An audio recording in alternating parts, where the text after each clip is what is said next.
Dark Stories. साया। ये घटना 2014 दिसंबर में इंदौर में घटी थी। उस वक्त इंदौर में ठंड का मौसम था और बेहद सर्दी पड़ रही थी। रश्मि अपने कॉलेज की लाइब्रेरी में बैठकर पढ़ाई कर रही थी कि तभी उसकी माँ का फ़ोन आया और उन्होंने उसे बताया कि उसके भाई दीपक का एक्सीडेंट हो गया है।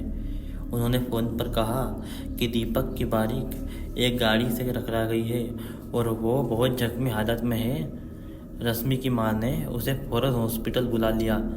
जिस हॉस्पिटल में रश्मि का भाई दीपक एडमिट था वो रश्मि के कॉलेज से बस कुछ ही मिनट की दूरी पर था।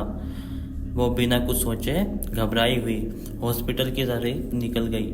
आईसीयू के रूम के बाहर रश्मि के परिवार वाले मुंह लटकाए बैठे हुए थे। दीपक की हालत बहुत सीरियस थी, पर कुछ घंटों बाद जब डॉक्टर बाहर आए तो उन्होंने उसके परिवार वालों को बताया कि दीपक अब खतरे से बाहर आ चुका है। लेकिन होश आने पर दीपक की दर्द की चीखें हॉस्पिटल के सारे पेशेंट सुन पा रहे थे। जब दीपक को हॉस्पिटल के दूसरे रूम में शिफ्ट किया गया तो रश्मि उसको देखने के लिए उसके रूम में गई। रश्मि को देखते ही दीपक अचानक से गाना गाने लगा। रश्मि चेहरे पर मुस्कान लिए चुपचाप उसके साथ की सीट पर जाकर बैठ गई। उसके एक्सीडेंट के बारे में पूछने पर दीपक ने कोई जवाब नहीं दिया। ऐसा लग रहा था जैसे उसे कुछ पता ही नहीं हो। इतनी बातें हुई थी कि दीपक जो कुछ घंटे पहले दर्द में चीख रहा था बिस्तर से उठकर हॉस्पिटल रूम की खिड़की पर लंगड़ाते हुए चढ़ने लगा। रश्मि ने उसे पूछा कि उसे अचानक क्या हो गया है। रश्मि के सवाल का जवाब उसने कोई जवाब नहीं दिया। दीपक अब खिड़की के पास पहुंचकर खड़ा हो गया और रूम में एक अजीब किस्म का सन्नाटा फैल गया। तभी दीपक ने एक टांग खिड़की पर लग दी। ये देखकर रश्मि का दिल जोर जोर से धड़कने लगा। दीपक पीछे देखकर मुस्कुराया, पर उसका चेहरा पूरी तरह से बदल चुका था। दीपक ने अपना दूसरा पैर भी खिड़की के ऊपर धर दिया था। रश्मि उसकी तरफ भागी, लेकिन तब तक दीपक नीचे कूद चुका था। रश्मि ने तुरंत बाहर जाकर सबको अंदर बुलाया। सबके अंदर पहुंचते ही रश्मि ने देखा कि उसका भाई अभी कूदा नहीं है और खिड़की के पास ही खड़ा हुआ है।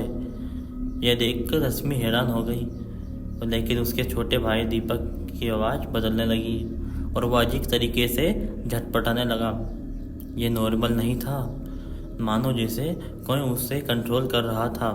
वो खाली जगह में किसी को देखे जा रहा था।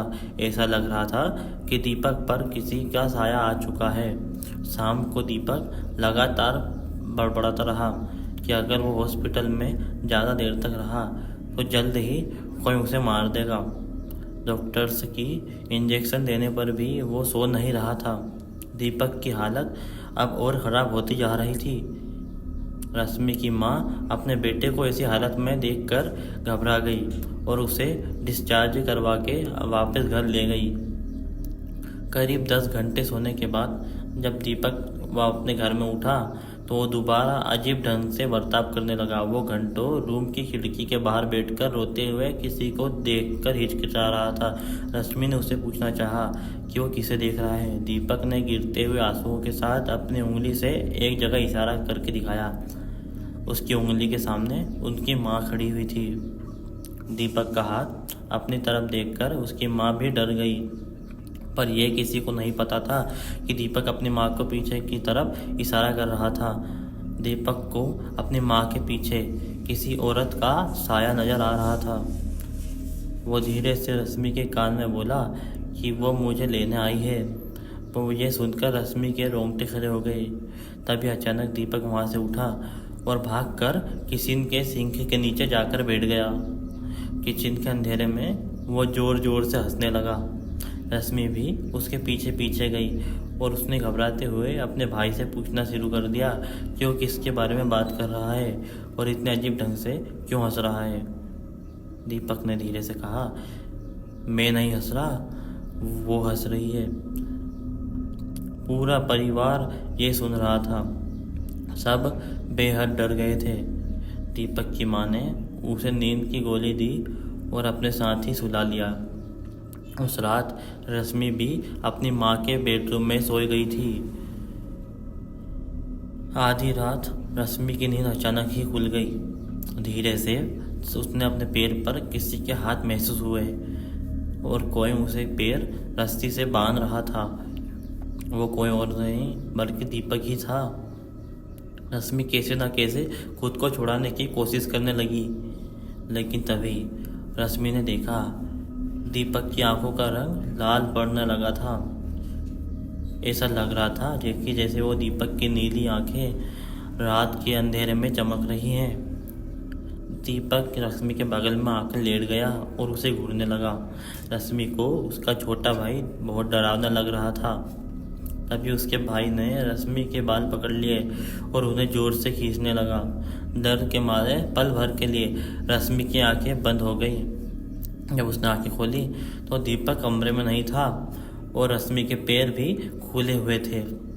उसे लगा कि शायद उसने कोई बुरा सपना देखा है, लेकिन जैसे ही उसने करवट ली उसका खून सर से पैरों में भाग गया।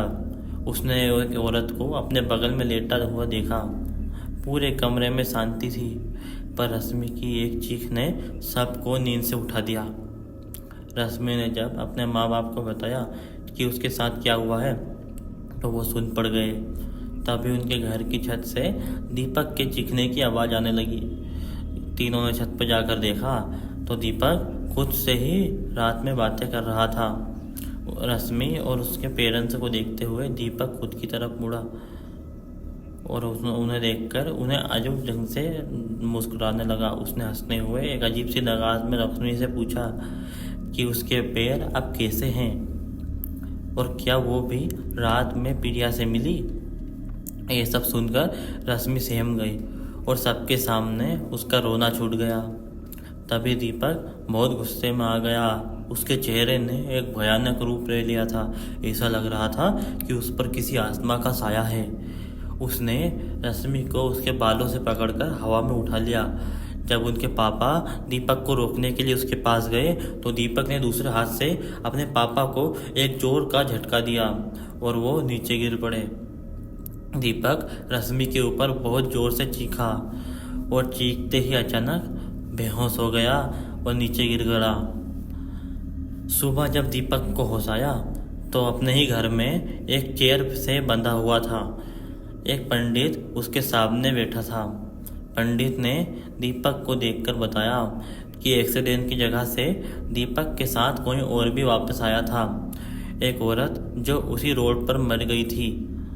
आप सबको समझ आने लगा था कि दीपक जिस पीड़िया की बात कर रहा था शायद वो वही औरत थी जिसकी एक्सीडेंट में मौत हुई थी। पंडित ने कहा कि उन्होंने पूजा करके दीपक के अंदर से वो उस लड़की की आत्मा को मुक्त कर दिया है और उसके बाद पंडित की सलाह मानकर दीपक को हॉस्पिटल में फिर से एडमिट कराया गया। कुछ दिनों बाद दीपक बेहतर महसूस करने लगा, लेकिन तब भी उसकी अजीब हरकतें बंद नहीं हो रही थी। आखिर में दीपक के परिवार वालों ने एक नए शहर में एक नए घर में शिफ्ट किया। जब दीपक नई जगह आया तो वो धीरे धीरे नॉर्मल होता गया और अब वो बिल्कुल ठीक है। यह बताया जाता है कि ये घटना असल में भी घटी थी। अगर आप लोगों को ये वाली हॉरर स्टोरी पसंद आई हो, ये डरावनी कहानी पसंद आई हो तो लाइक कर देना वीडियो को, और अगर आप चैनल पर नए हो तो सब्सक्राइब कर देना ऐसी हॉन्टेड हॉरर स्टोरीज़ के लिए। तो मिलते हैं फिर किसी ऐसी हॉन्टेड स्टोरी के साथ, तब तक के लिए बाय।